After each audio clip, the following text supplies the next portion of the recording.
thankful for the service of General H.R. McMaster, who has done an outstanding job and will always remain my friend. There will be an official contact handover on April the 9th. Here now, former U.S. Ambassador to the United Nations, John Bolton, former Fox News contributor. Good to have you here this evening, sir. Your reaction to your new job? Well, I think I still am a Fox News contributor. No, you're not, apparently. I didn't, well, I haven't started there yet. So that demonstrates, I think, the sort of limbo that, that I'm in, because I didn't really expect an announcement this afternoon. But it's obviously a great honor. It's always an honor to serve our country, and I think particularly in these times internationally, it's a particular honor. So I'm still sort of getting used to it, and I'm sure it'll take a little more getting used to. You were at the White House this afternoon, and the president offered you this position then or before then?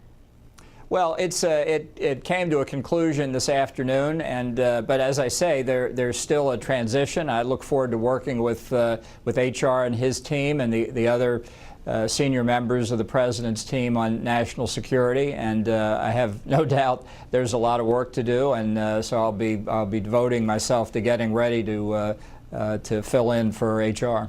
Well, let me ask you this, because one of the stories that was out this week in the Washington Post suggested that the president ignored the advice of someone who was involved in the national security conversation not to congratulate Vladimir Putin when he spoke with him on the phone the other day. Is there any indication that that was the final catalyst that may have provoked this change? No, I don't. I have no idea about any of that. I will say, when I read about the leak of the notes and the subject of the conversation, I was outraged by it. I mean, it recalled earlier in the administration when somebody was leaking transcripts of the president's conversations with foreign leaders. It's completely unacceptable. You cannot conduct diplomacy. You cannot expect other foreign leaders to be candid and open in their conversations with the president if some munchkin in the executive branch decides they're going to leak the talking points of the transcript or any other aspect of it. And I think this is really a terrible reflection on the individual or individuals who did this. They should be ashamed of themselves. And I think whether you're a Republican or a Democrat, a liberal or a conservative, there ought to be unity on this point that leaking of that sort is simply unacceptable. So in terms of the substance of that discussion with Vladimir Putin, you know, your thoughts on the fact that the president did congratulate him on his election? I don't consider it a significant point one way or the other, really. I've said congratulations to a lot of people, foreign diplomats and officials. It's a matter of being polite. The president had other subjects to bring up, according to press reporting. I was not involved in any way in the preparations for it. The election just took place, and I think it's a matter of courtesy more than anything else. Understood. But that aside, you know, I think in general, Ambassador Bolton, the way that you speak about Russia is quite a bit more hawkish than the way that the president does. In fact, you know, just in terms of being outspoken on this recent poisoning, you talked about the fact that chemical weapons poisons were used against Russians in London, and that is something that needs a very forceful response. Is that, you know, what kind of response would you encourage the president to undertake as national security advisor? Well, you know, in the 45 minutes or an hour since I understood the tweet went out, I've been trying to think about how to answer questions like that. So I'll give you my first impression. You know, during my career, I've written, I don't know how many articles and op-eds and opinion pieces I've given. I can't count the number of speeches. I've had countless interviews, maybe a majority of them on Fox in the past 11 years. They're all out there on the public record.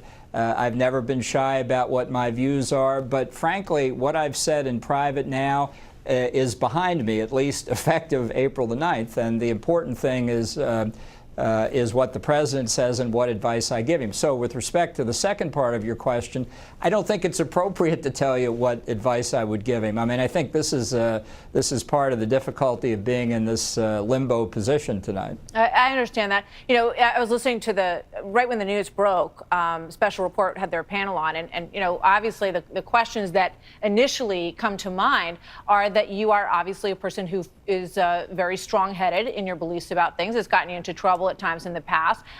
There was, one indication, I think, on Twitter that said that you promised the president that you wouldn't start any fights. Is that true, or is that the sort of mean that you want to come into the White House with as more diplomatic than you've been seen in the past, or are you going in there to shake things up? If I believed half of what I saw on Twitter, I'd probably withdraw from the world, which some people would prefer. Look, I have my views. I'm sure I'll have a chance to articulate them to the president. Some people don't like people who have substantive views. They're more process-oriented. But it's if the government can't have a free interchange of ideas among the president's advisors, then I think the president is not well served. And let me ask you this: a view I've had, with regard to that, I've had throughout government. It seems as though the one person who's sort of left is General Mattis, who believes that the Iran deal should be maintained. You've made it very clear in your writings, in your interviews, that you think that deal is an awful deal that needs to be scrapped. Is he the odd man out now? For the reasons I just explained, I've said what I've said about the Iran deal before. I'm not sure I've ever met General Mattis, so I'm not going to opine on what his views are, what he said to the president in private, or what discussions we may have the opportunity to have. In terms of North Korea, do you believe that the president should sit down with Kim Jong-un? You have also said that the military option needs to be in the forefront, I guess might be a fair way to say it, from the statements that you've made, that it should absolutely never be off the table. Do you think he should meet with him? You give a great interview. Same question, same answer. All right, so I understood, and I do appreciate the fact that you came in 45 minutes after this announcement was made, and that you are, as you say, in a bit of limbo. I guess, just a big picture question for you. How do you want to have an impact on the White House in this job? How do you see yourself changing perhaps the tenor of this administration, if you do? Well, look, any president is entitled to have a national security decision-making structure the way he wants to have it. And the system is designed to be flexible. Different presidents have different approaches, different styles.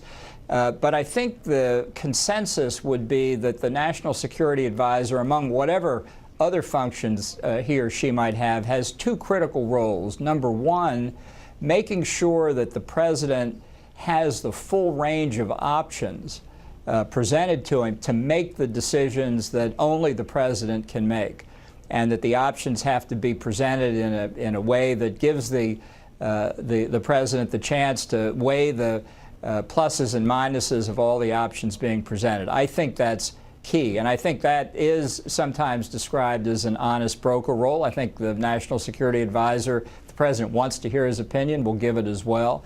That's sort of one side of the coin. The other side of the coin is when the president makes a decision, the National Security Advisor is, among others, but certainly one of the leading implementers of the decision, making sure that the bureaucracies out there get the decision and implement it. And I've been in lots of bureaucracies, and I've seen the way that bureaucracies that don't like decisions sit on them. So I know my way around the corridors in Washington, and I think that that role will also be important. So those are the sort of two sides of the coin, I think, of the central role for the advisor. So what I'm hearing in that, and tell me if I'm wrong, is that although you are an opinionated, outspoken person, if the president does not want to take the advice that you're giving him, you will make sure that the White House is presenting a united front? Absolutely. Jim Baker, who taught me an awful lot about politics, about foreign affairs, used to end most discussions about things where clearly my suggestion wasn't going anywhere by saying, because, John, the guy who got elected doesn't want to do it. And I think that the rest of the bureaucracy needs to understand as well, when the guy who got elected makes a decision, that's what the Constitution provides. And there's a famous story about Dean Acheson, the Secretary of State in the Truman administration, was asked by a reporter, maybe somebody like you, how is it that Acheson and President Truman had such a good working relationship? And Acheson said, basically, because neither the president nor I ever forgot who was president. Well, this is an interesting president. And he does things in a very different way. There's discussion that if, John Kelly does decide to leave, that maybe the president wouldn't replace a chief of staff. Maybe he would, sort of run things more on his own. Do you think that would be a wise decision? If I were a completely private citizen, I might have a view on that, but I'm not sure that in the present circumstances I'm going to comment on that one either. Sorry. Well, let me ask you a more personal question then, because you're someone who, over the years, has entertained the idea of running for president at times. There was discussion that you would be considered as Secretary of State at times during the construction of this administration. So on a personal level, how do you feel about the job that you've been offered and what it means for you and your life and your future? Well, it's still sinking in, so I haven't thought about it a great deal. But you've clearly been thinking about it over the past few weeks, because I know you've made a few visits to the White House over the past few weeks, and no doubt you've had conversations. I mean, in terms of the way that the impact that you can have on America, on being in the White House, on being that close to the president. I know that you feel strongly about this president and that his potential I know you've said you believe he has enormous potential. So what do you think John Bolton can bring to the table? I know you've said more about my views than I have, which is an interesting observation. But look, the National Security Advisor, like all of the president's top advisors, serve at his pleasure, and he may be a different kind of president than others, but I think that's what the people voted for, and that's the role I've been asked to take on, that I sought, certainly, and that I'm pleased to have accepted it and honored to carry it out. We'll see what happens. All right. I want to ask you one question about the topic that we originally brought you on to talk about tonight, Ambassador, because you've been, I respect the fact that you are here tonight, and it's good to talk. This is the longest interview on Fox that I've ever had, and probably one where I've answered the fewest questions. So congratulations. Well, it's a mutual record, I'm sure. We're working on it here. In terms of the backup on appointments, and it's interesting because you also went through a very delayed appointment process when your ambassadorship to the UN, which I believe ended up in a recess appointment in the Bush administration. So you don't have to go through that process this time, but other people do. And they are very backed up, as you know. Rick Grinnell, who worked with you at the United Nations, is one of the people who is waiting and waiting and waiting. And the process is such that there have to be 60 hours of debate and discussion in the Senate, which is pretty hard to put together, given the work week in the Senate. So your thoughts on what can be done to make that process move more quickly? Well, I think the confirmation process is so far out of control. It is nothing like today what the framers of the Constitution intended. I think the Senate rules are being grotesquely abused, and I think it's just it brings government to a grinding halt. Fundamentally, I think the Senate's role for executive branch nominees, different for judicial nominees because they have life tenure, really is not to be exercised simply because senators of the opposition party disagree with the philosophy of the incumbent president and the people he's trying to put in positions. So I think steps ought to be taken really to give people an up or down vote. If senators want to vote against them, that's obviously their prerogative. But have a vote. Stand out in the rain. Do what you're elected to do. Don't hide in procedural delays. John Bolton, sir, very good to have you with us tonight. Obviously a lot to talk about, and we hope to continue the conversation as you move into this new, very important position as you take on the next chapter of your life at the White House as the National Security Advisor, April 9th. Ambassador, thank you. Thank you very much for being here tonight. Thanks very much for having me. You bet. Joining me now